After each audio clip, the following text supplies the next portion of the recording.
Hello friend, this is Paritosh and you are watching I speak about stocks. आज हम बात करने वाले दो ऐसे स्टॉक्स के बारे में जो फंडामेंटली ग्रेट कंपनियां हैं और लॉन्ग टर्म में अगर आपको निवेश करना है तो आपको इस समय अच्छे प्राइसेस पे मिल रही है। अभी रसिया एंड यूक्रेन का जो वार का सिचुएशन है उसकी वजह से क्रूड ऑयल तकरीबन 107 रुपये पे चला गया है। एक सेकेंड, हम इसको कम छोटा करते हैं, 107 रुपये के करीब का चला गया है। लेकिन और ये जिन कंपनी का ये रॉ मटेरियल है उन कंपनी को नुकसान तो डेफिनेटली शॉर्ट टर्म में वोलेटिलिटी रहेगी, क्योंकि जो रॉ मटेरियल जो है, मेन रॉ मटेरियल, उसकी अगर कॉस्ट बढ़ती है तो कंपनी के प्रॉफिट पे उसका असर असर आएगा।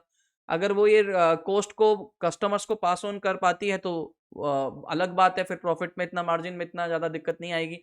लेकिन अगर ये कॉस्ट को पास ऑन नहीं कर पाती तो वो सारा जितना भी एक्स्ट्रा जो कॉस्ट है वो कंपनी खुद ऑब्जर्व करती है अपने रिजर्व से, अपने प्रॉफिट से, मतलब मार्जिन कम हो जाएगा। तो जिन कंपनी को रॉ मटेरियल है क्रूड ऑयल, उनको दिक्कतें हैं। लेकिन आपको एक चीज समझनी होगी, देखो ये पहली बार तो ऐसा नहीं हुआ ना। अभी 107 रुपये चल रहा है, लेकिन आप देखोगे ये WTI क्रूड ऑयल का चार्ट है। पहली बार ऐसा नहीं हुआ, 2010 में भी हमने इसी तरीके का लेवल देखा। इनफैक्ट अगर आप देखोगे 2006, 2007, 2008 की बात के करीब की बात करोगे, 140 का भी था क्रूड ऑयल। लेकिन आपको आप देखो ऐसी भी कंपनियां हैं मार्केट में जिन्होंने ये एक्सपीरियंस किया है, जिनके मैनेजमेंट ने एक्सपीरियंस किया है, उसके बावजूद भी कंपनी ने वेल्थ जनरेट करके दी है अपने इन्वेस्टर्स को। तो ये पहली बार नहीं हो रहा है, this is a not a permanent thing, ये टेम्परेरी है। आज यूक्रेन एंड रशिया का वॉर सिचुएशन चल रहा है, इस वजह से क्रूड ऑयल प्राइस बढ़ गए और इस वजह से कंपनी को शॉर्ट टर्म में वोलेटिलिटी और वो स्टॉक गिर रहा है। लेकिन लॉन्गर टर्म में नहीं है। लॉन्ग टर्म में अगर आपको इन्वेस्टमेंट करना है तो इस समय वो आपको अच्छे प्राइसेस में मिल रही है। मैं जिस कंपनी की मैं बात कर रहा हूं, पहली कंपनी जो है वो है आपकी एशियन पेंट्स। कंपनी के अगर आप सेल्स देखोगे तो कंपनी की कंसिस्टेंटली सेल्स बढ़ रही है। 2019 से देखो, कंसिस्टेंटली कंपनी सेल्स जनरेट कर रही है। आपका इस दिसंबर 2000 में 8,527 रुपये का सेल्स था, 7,096 था उससे पहले। कंसिस्टेंटली सेल्स बढ़ी। ऑपरेटिंग प्रॉफिट मार्जिन भी ठीक ठाक है कंपनी के। दूसरा आप देखोगे कंपनी के डेट की बात करें तो डेट इतना कोई खास नहीं है। क्योंकि कंपनी का डेट इतना खास क्यों नहीं है? क्योंकि आप देखोगे कंपनी के पास cash flow from operating activity, देखो आप कंसिस्टेंटली कैश जनरेट कर रही है, उसके साथ में कैपेक्स भी लगा रही है company, and then free cash flow भी है। अगर मैं फ्री कैश फ्लो की बात करूं ना, मैं अगर फ्री कैश फ्लो की बात करूं तो यहाँ पे हम देखें लास्ट तकरीबन 9 साल की बात करें, तकरीबन 10,896 करोड़ का फ्री कैश फ्लो है कंपनी के पास। यानी डेट तो कुछ भी नहीं है उनके सामने, और उसके बावजूद भी कंपनी कैपिटल एक्सपेंडिचर लगा रही है। इनके पास रिजर्व्स भी है, इवन ऐसा नहीं है कि रिजर्व्स नहीं है, रिजर्व्स है कंपनी के पास। रिजर्व्स कंसिस्टेंटली जनरेट कर रही है। रिजर्व्स देखो आप कंसिस्टेंटली, अभी जैसे सितंबर की बात करें तो 12,407 करोड़ का रिजर्व था, उसके पहले भी 710 का रिजर्व था। कंपनी के पास कंसिस्टेंटली रिजर्व्स भी है, उनकी बैलेंस शीट में देखोगे तो पहला जो नाम आता है वो आपका आता है कंपनी का जिसके बारे में बात कर रहा हूँ, वो एशियन पेंट्स है। दूसरा जो स्टॉक का नाम मैं ले रहा हूँ वो है बर्जर पेंट। बर्जर पेंट भी अगर आप देखोगे तो आपका यहाँ पे तकरीबन 849 850 के करीब का चल रहा था, आज 677 रुपीज़ के करीब का मिल रहा है। ठीक है, तो आपको ये काफ़ी कम प्राइसेस पे हो गया। रीज़न वही है, वॉलेटिलिटी है मार्केट में, क्रूड ऑयल के प्राइसेस बढ़ गए। ठीक है, लॉन्ग टर्म आप चार्ट देखो इसका, कंपनी का लॉन्ग टर्म चार्ट देखोगे तो वही है, हायर हाइस एंड हायर लॉस बन रहे हैं। हायर हाइस हायर लॉस बन रहे हैं कंसिस्टेंटली। जो मेजर ट्रेंड है वो तो अपवर्ड ही है ना, तो ये वोलेटिलिटी तो रहेगी। तो आप देखोगे कंपनी की कंसिस्टेंटली सेल्स ग्रोथ हो रही है, ऑपरेटिंग प्रॉफिट मार्जिन कंसिस्टेंट है। लास्ट 10 ईयर का सेल्स ग्रोथ देखो, 10 ईयर का सेल्स ग्रोथ देखोगे 10% है। ऑपरेटिंग प्रॉफिट मार्जिन 10 सालों का 15% है। प्रॉफिट आफ्टर टैक्स 17% है।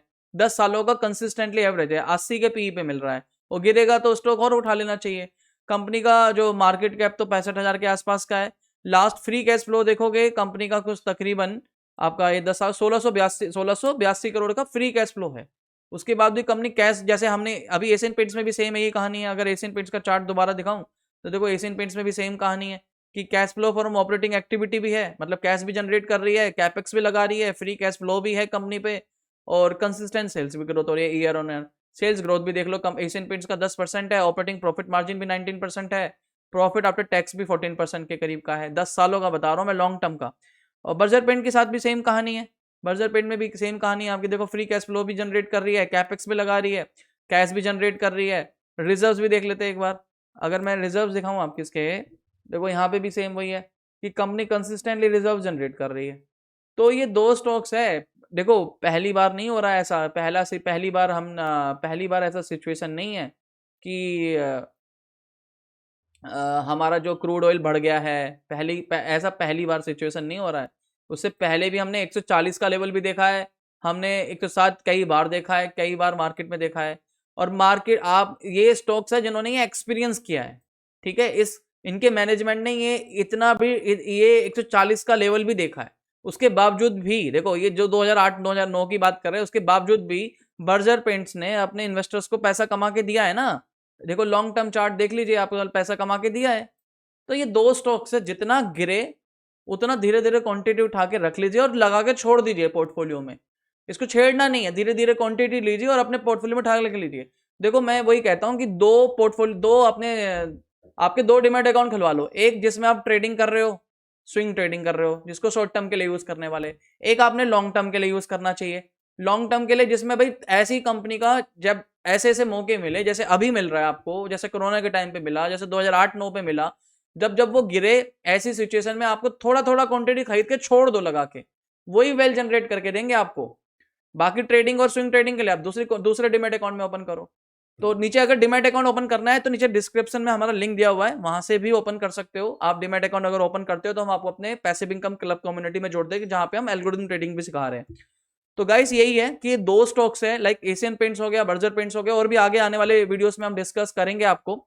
और आई स्पीक अबाउट स्टॉक्स में हमने अभी यूक्रेन एंड रसिया के बारे में भी बात करा था कि यहाँ पे कौन कौन से स्टॉक्स हैं। यहाँ पे हमने हिंडाल्को, वेदांता एंड उसके अलावा हमने नैल्को, इन स्टॉक्स के बारे में बात करी थी कि क्यों खरीदना चाहिए। साथ में इंडियन एंड यूएई बड़ी डील पे क्या किन स्टॉक्स को फायदा होगा, ये दो वीडियो भी जरूर देखिए।